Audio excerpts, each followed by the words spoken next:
Who's up for an exciting day? An exciting day of an exhibition. We're gonna go on an exhibition today. Exhibition? We're gonna go on one. We're gonna go check out some hunting land of a buddy of mine. We're gonna go check it out. We're gonna go see his food plot, see how they're doing, see what he needs to do this summer, get some game plan going, because he's taking me hunting and fishing this year. It's gonna be pretty awesome. See that river behind me? That thing is full, real full. But catch us here in a little bit. We are gonna do some exciting things today.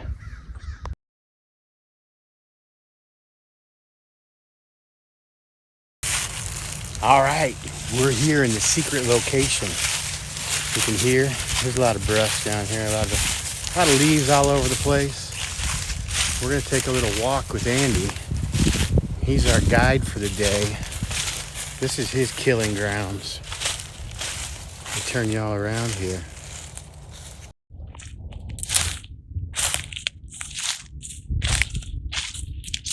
How many acres is this, Andy? It's not at 3.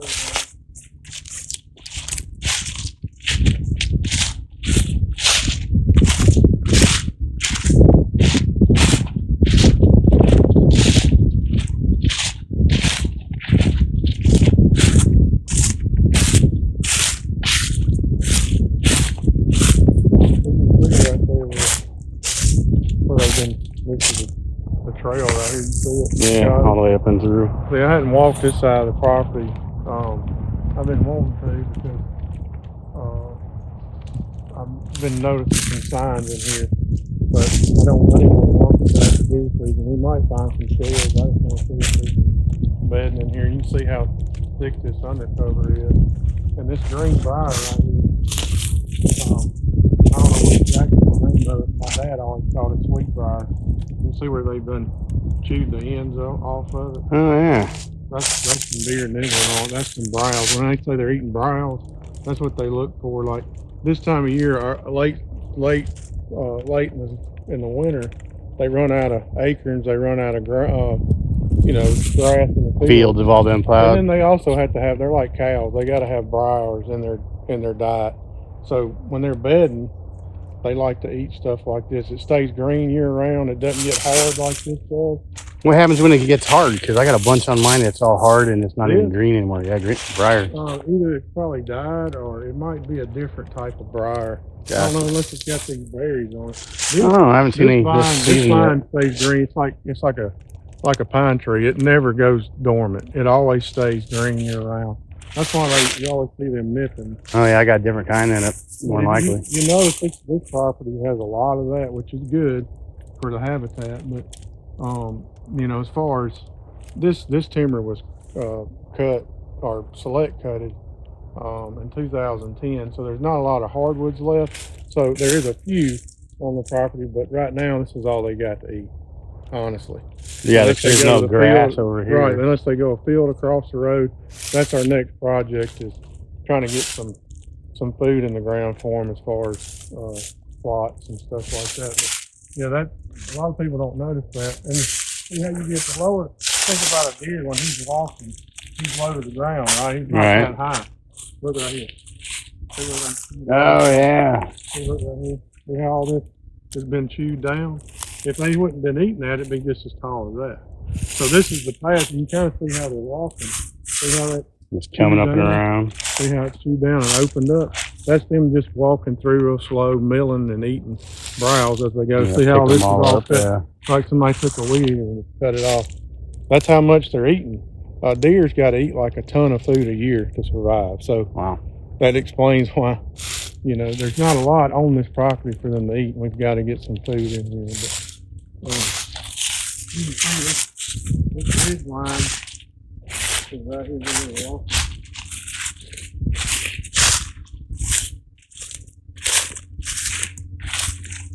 We'll come through here and stand here for a minute and nip on all this briars and stuff. So when it looks like they're staring me down, they're really stopping and eating and looking around each time they're eating. Yeah. Even though I can't see the briar because I'm blind. Yeah, but then they get in the pine. See, now I think the trails right here is just kind of thick.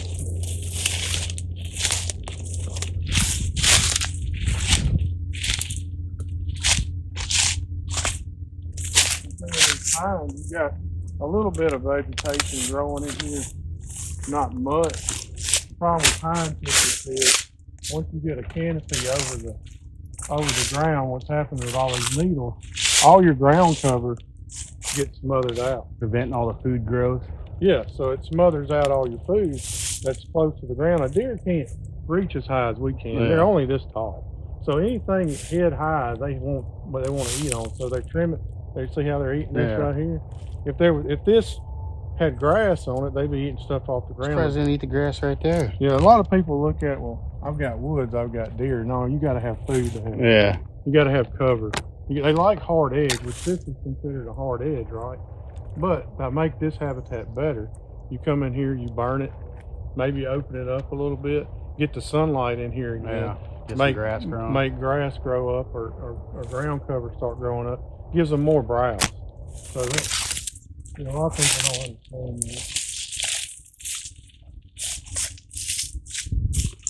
And I can see where he's coming right through here, right? Now look right here.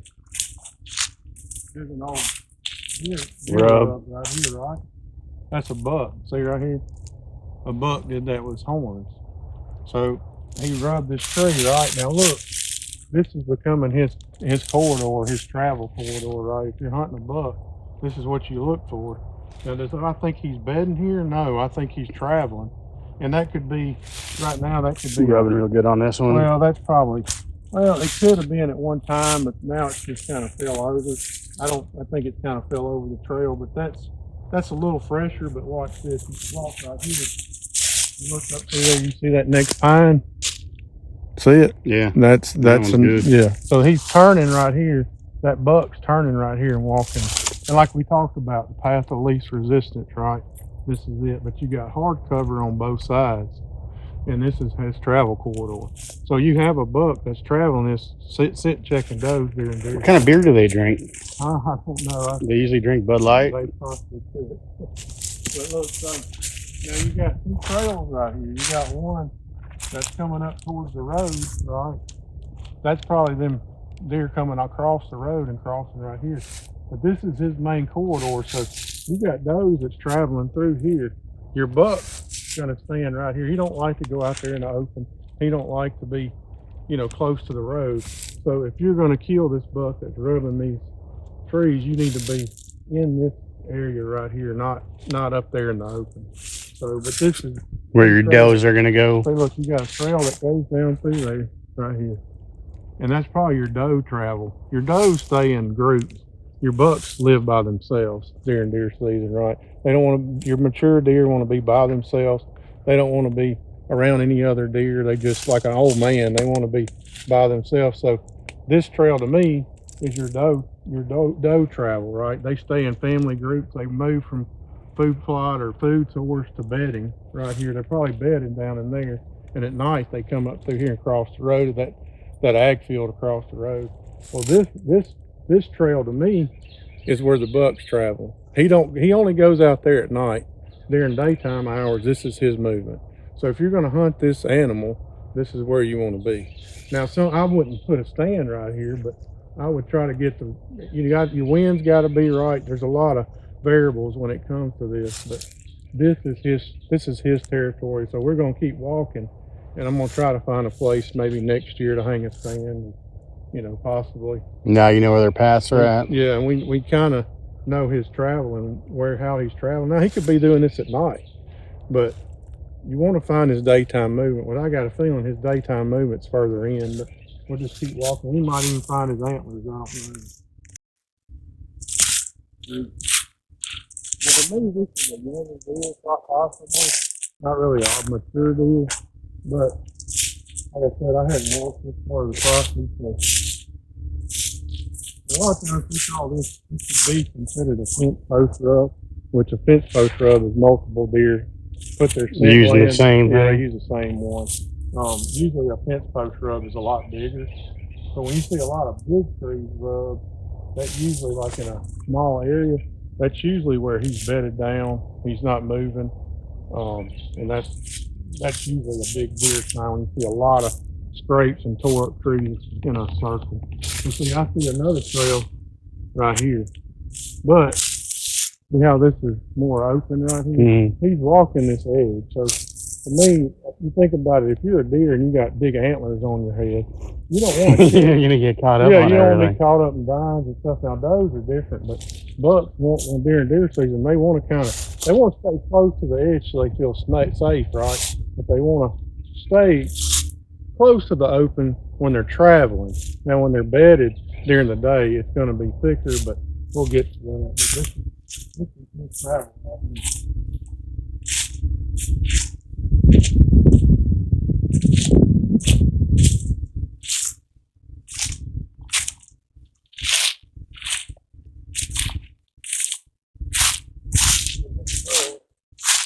Right here.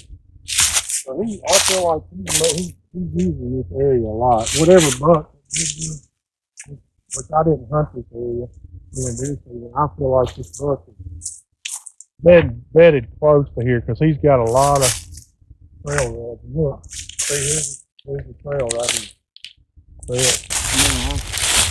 I'm kind of getting off the trail. He might. Well, there you go. See the tore up tree? So that's his movement. You see it from here? This could be the doe travel. They could stand in this bottom, feed on briars, you know, and put it right here. See how it's 8 down to the ground? All this is 8 down. All the way up that hill's been 8 down. So they're using this area a lot. And honestly, I think it's because they just don't have enough food source on our property. I mean, we're going to change that. But you see right here, this is hellacious trail right here. This is probably doe travel too. But that's why he's walking that ridge. He can scent check all this. So if I was going to hunt, if I was going to put a stand, this would probably be it. Maybe that one right there? Yeah, that's actually one old climber I put in here last year. I didn't hunt it. Actually, that climber's really unsafe to hunt, but we got it off another property, a lease that somebody left, and I just got it. I thought it'd be a good stand to put in here that I was scared to hunt it here. Yeah, so if you build a house, yeah, it's your constant and then they're gone, they never show up, you wasted it. I'm not saying like on a food plot, yeah. Food plots, you put box stands, you know, it's a food area, they're gonna come through there. It's a place that you can hunt when it's super cold in the rain, but this is a hardcore hunting area to me. This is a place you put a lock on, a climber, or a ladder stand. I want to get as high as I could possibly get. So first of all, you can't see me. The higher you are, they can't smell you. This is the area where you would kill a mature buck. This is his home. This is where he's roaming.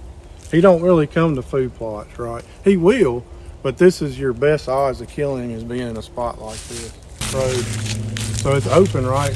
He could be doing this at night during the day when nobody's here. He's just walking up and down this road, scent checking. We got a food plot in there. On the other side of this hard edge, there's another food plot. He could be scent checking that from here. If you got 5 does standing out there feeding, he don't have to go out there and look at the does and know if they're ready to breed, right? He could stand right here. If the wind's the right direction, he can smell them. So until they come in season, he's not going to be pushing them, be around them. So like I said, people think I got to be in a stand where I see 100 deer a day. If you're going to kill a 5 or 6 year old, this is where you want to be. Because if you're hunting that food plot, guess what? If he sneaks through, you're getting the easy peasy ones. You never see him. So with your food plot right there, that's just you're basically luring the does. Well, not really. We're putting more. I mean, well, you're not really trying to get the big bucks over there. You're just trying to get the does close. That's how I hunt, to bring them in. Well, a lot of people. I mean, everybody's got their own ways. I'm just telling you how I do it. Now, a lot of people, like, you know, most normal deer hunters that I know and how I grew up, you know, how I was taught was probably not the right thing. But you put a food source, or some people put a corn pile, they hunt that food source. Now, yeah, you're going to see a bunch of deer. You're going to see 2 and 3 year old bucks, right? But if you're going to kill that mature animal, those 150, 160, 200 class bucks, and ones that really are hard to kill, they're, like I said, they're an old man. They want to be by themselves. They don't want to be around, you know, all the 20 year olds, right? They don't want to be around all the spikes. That's your movement for your younger class deer, your does. He's by himself. This is his home. But this is, I mean, I love this spot. This is I can see a good ways both directions. I can kind of see that field if I got high enough. I mean, if I was gonna hunt that food plot, this is where I'd want to be. I could see the field. If he runs a doe out there, I can see this area if he scent checks the field. That makes sense? Yeah. But if you're hunting the field, you can't see right here because you're on the ground, pretty much.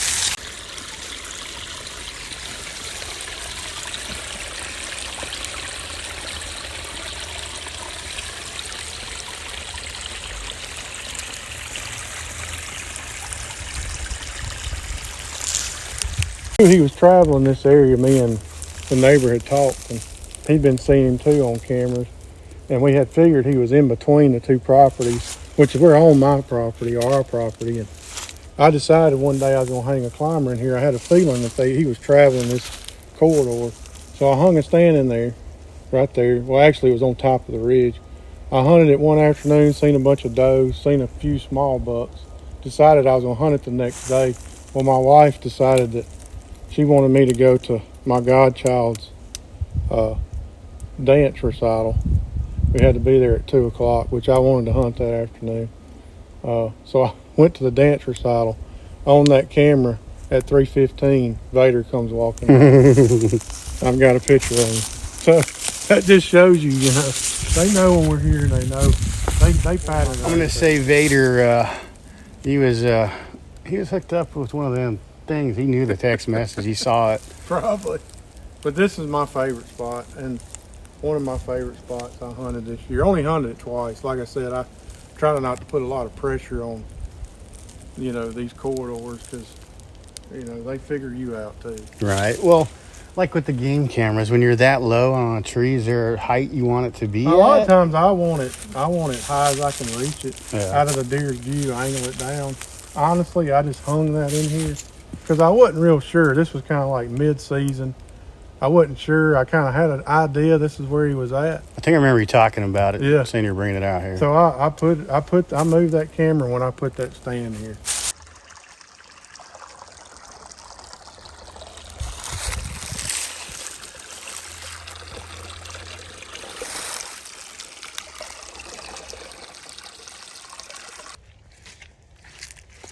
Got the shed.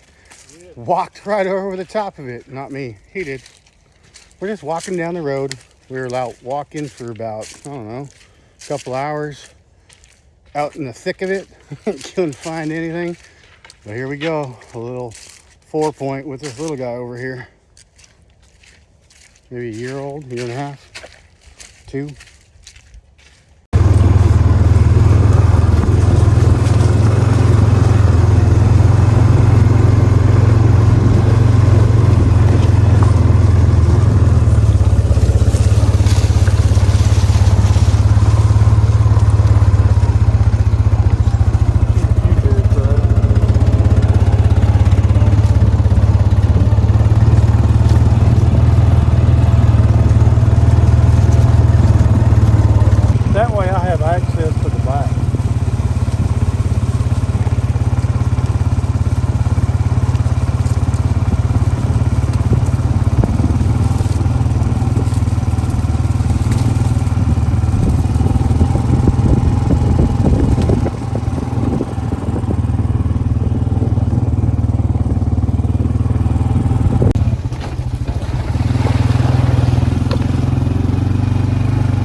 Let's see the feeder for the deer.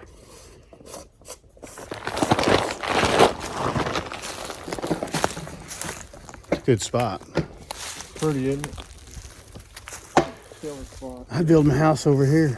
Here's where your solar plugs into, John. Oh, it's got a solar plug? Yeah. Oh, nice. Yeah, we'll find a panel for it. I'm not crazy about this feeder. I don't think I grind it out for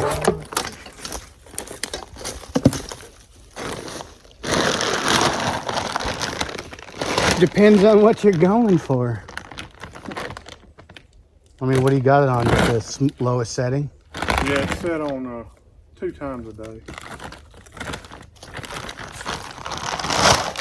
Oh, your game camera's still here.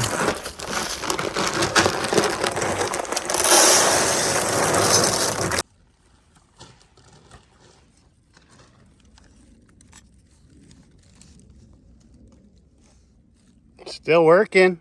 The batteries are good.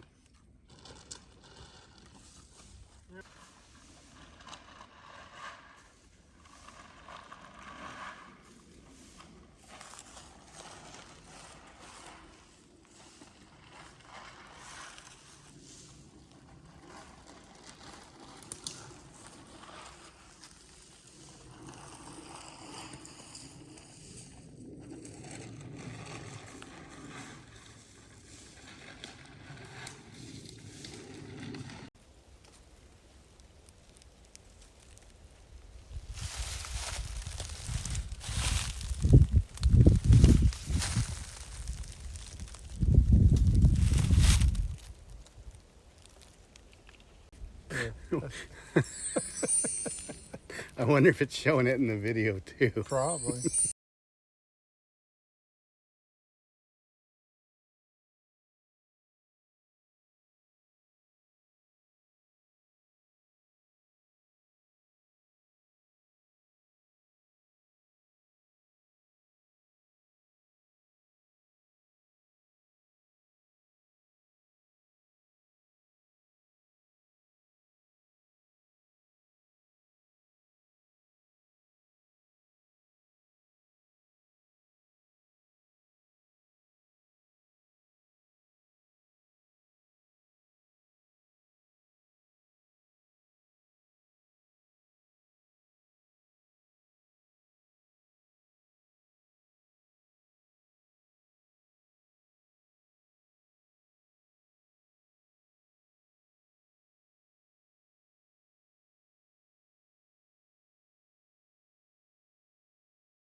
And all the information he provides is pretty amazing, right? I mean, he's a great guy. Not only that, but he explains very well into detail on how and what he's looking for. So if you're looking to hunt, you should contact me so I can give you Andy's info. He would be more than happy to take you on an expedition. Anyway, look at these. Literally walked right over them in the road. Andy's not very happy because we were then on a antler hunt, and these are the only ones that we saw. And to find a pair that's right there out in the middle of, you know, this is a 300-acre plot that we just went over. Phenomenal land, great video. Hope you guys liked it. Make sure you hit the like and subscribe. It's going to be right over there somewhere. Hit that like and subscribe. Share this. You guys have a great one.